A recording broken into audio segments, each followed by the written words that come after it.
I felt compelled to make this video because when creating builds in general, I like to leave zero room for doubt. And there are quite a few comments that I'd like to address directly in response to those who've challenged me about the infamous 6-tier striker skill build that I claim hits harder than any all-red striker.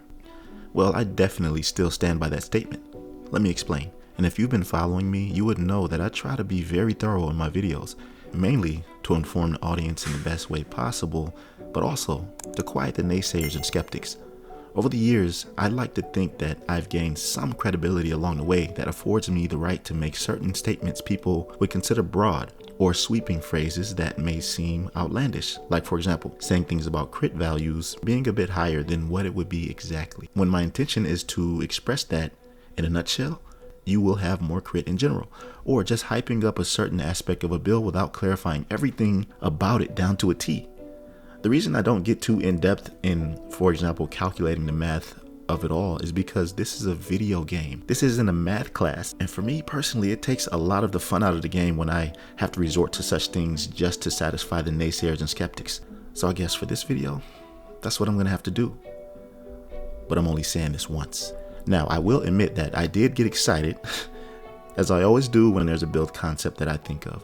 And granted, the build that was showcased did not hit harder than an all-red striker build, but all that means is that I haven't been in the lab enough to completely blow this concept out of the water. You see, the 6-tier skill build is a concept that can be used in a multitude of ways, and all I had to do was make a few changes to get the results I needed. Now, here's the build, the upgraded version. What I would have come out with if I knew it really mattered that much. It's still a 6-tier skill build, but I've added 3 red cores, which makes it a total of 6 yellows and 3 reds. This time, I've implemented headshot damage mods and a few rolls on the gear to complement that as well. The crit values are pretty low, but with the 2 coyote buffs from your teammates, you will receive a consistent 50% or more, along with a little over 100% crit hit damage. I've gotten rid of the memento backpack and replaced it with the ninja bike backpack. This way, I don't have to rely on getting trophies to eventually reach a maximum long-term buff. Instead, with Brazos' named Prakaro's holster, I'm able to get instant gratification with a 15% weapon damage, Fox's Prayer to complement that with its damage to targets under cover, to replace the contractor's gloves I had before. So, with this method, there's no damage I have to wait for. It's already here, ready to dish out. Now for the skills, I had to get rid of the turret and replace it with another. And this is where I knew I had something special, the sniper turret. And this is what I mean. With a 6-tier skill build, you're able to utilize any skill in the game you want and be totally effective with it. An advantage that the DPS version will never have. And as you can see, as I'm shooting the target with the full striker stacks, I have reached a cap of a little over 1 million per headshot crit. By the way, there's a comment someone made in my other video which reads, and I quote, "You should never mislead new or old players. You have future initiative buff in the range. So someone that makes this build will never get those numbers solo." Whatever, you can read the rest, okay? But I really wanted to address the fact that I had the future initiative buff when testing in the gun range.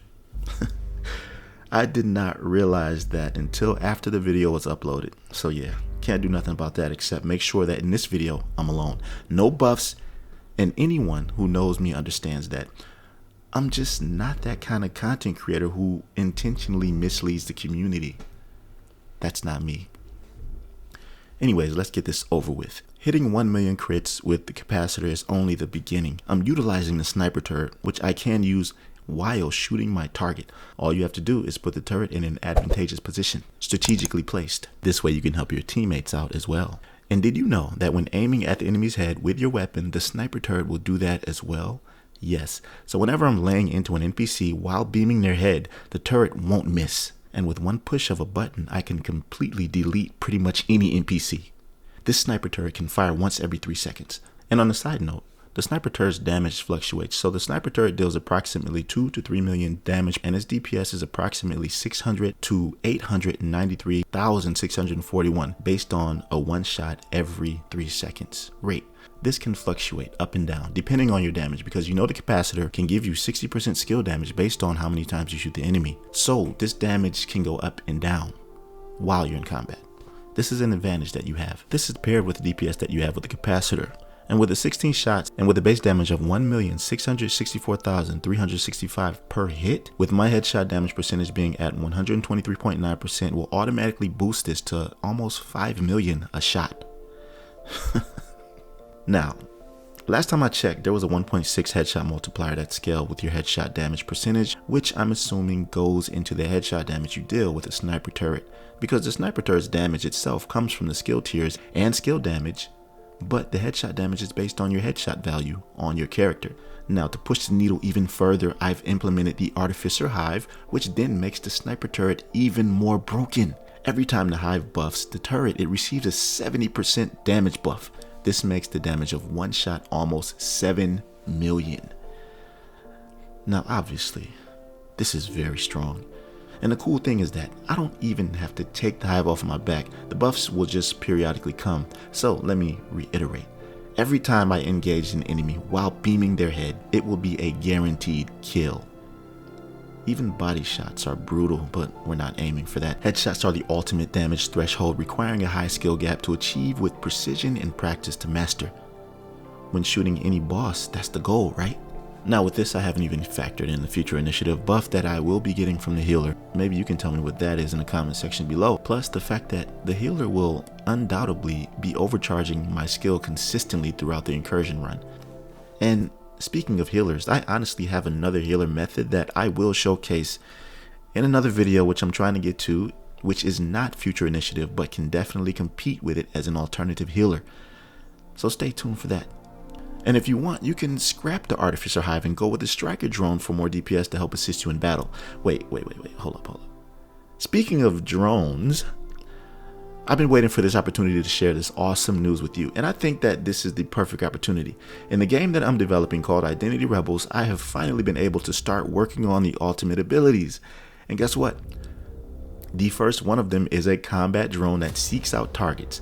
You control who it fires at, and it will follow your command and seek out targets with extreme prejudice until it's dead. Now, support on the channel has been crazy as of late. It's been amazing, and many of the new subscribers probably have no idea that I'm also a game developer as well as a YouTuber. So this is me letting you know what I'm all about. It's also the reason I don't spend too much time getting all into the details of how a build in the Division 2 works mathematically. It's just too much for me. I have a ton on my plate, and I'm a multifaceted content creator.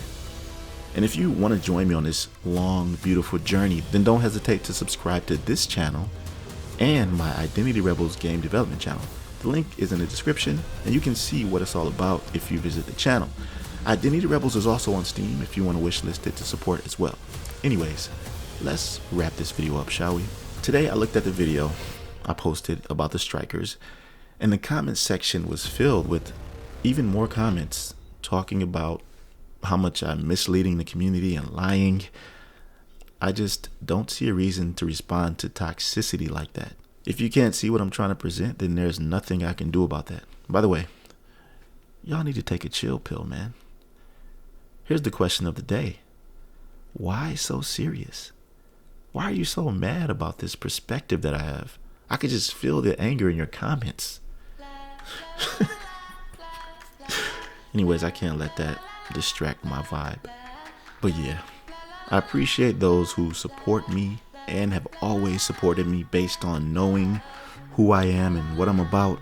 And I hope this video provided some clarity to you regarding the skill playstyle. And honestly, it's not for everyone. It requires more attention to detail than the standard DPS. But if you can master this playstyle, then you have no idea of the potential that it can bring to you. Most people don't even fully understand the skill playstyle in relation to hybrids and how it all works. Anyways, I think I'm done with this issue for now. Actually, I'm not going to address it again. Matter of fact, let me know what you think of it down below. Like the video and subscribe. I'll see you in the next one, fam. Be right out.